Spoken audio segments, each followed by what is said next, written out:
Hey guys, I wanted to show you how to turn the modules on and run a start sequence and operation sequence and fall sequence. Anyways, okay, cool. So when you turn this whole thing on, you're going to want to turn on your primary receiver first. This little receiver likes to be on before its transmitter. So this one powers through the 12 volts on the outer two pins. Then after you turn that one on, order's not too important, but you might as well turn on your main transmitter. That one just plugs in over here. This hooks up to the battery. This is through the output of the module. Probably don't want to use that because it's already hooked up. So this is a charger. That's just the battery. This is the way you would charge it because it's hooked up just like a battery with the short guy.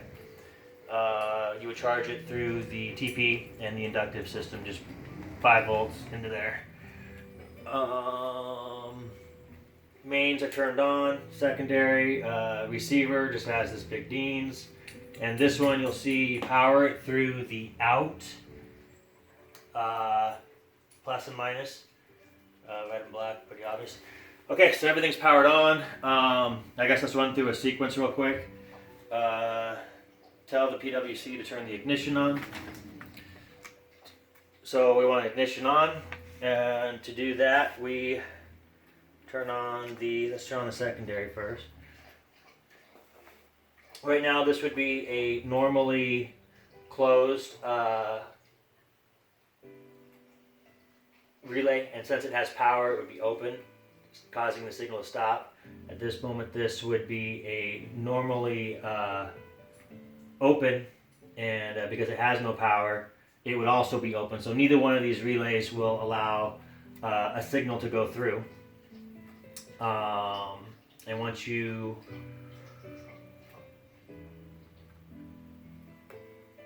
add your clip, now it's letting the signal go all the way through 2 relays. Redundancy. This is my dog Jedi. Jedi, go away. No, come on. Sit. Normally I don't talk, and when I'm home alone, and Jedi probably thinks I'm crazy. He might be correct, but let's get back to the situation at hand. Signals allowed to pass through there to turn on the ignition. However, we haven't sent the ignition signal yet. So, backup's allowing the ignition signal, so let's do a start sequence. Magnet, clip. You can't hear it, but it clicked the relay right there. And actually, you can hear it. So, clip on, clip off, clip on.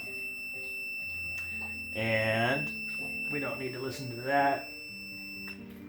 We move this to the outside, and these are the 2 pins for the relay. Basically, first 2 pins connect to start, second 2 pins connect to do ignition, and the next 3 are for 1 servo, and the last 3 are for another servo.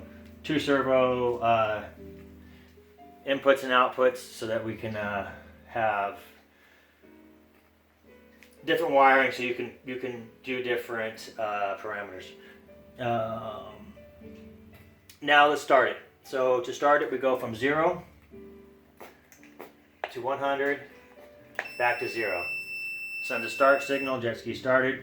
Okay, jet ski started, we're live. We drive around. This must be the straight pass through because there's no start launch mode.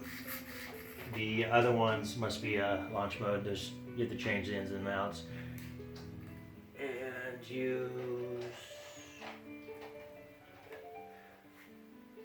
2 on the Corona out as the start launch sequence, but anyways.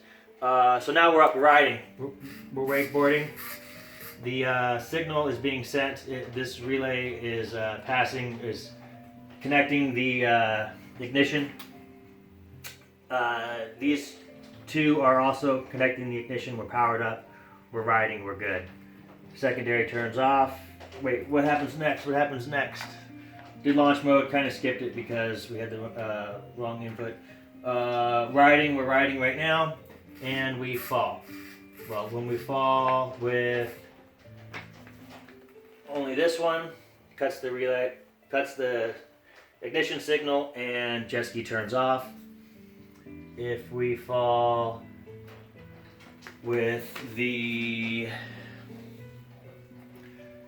so if we're at 100% throttle and we fall off here, next to engine's on, throttle's wherever the throttle's at, and we fall off, throttle comes back. Buzzing was the ignition turning off.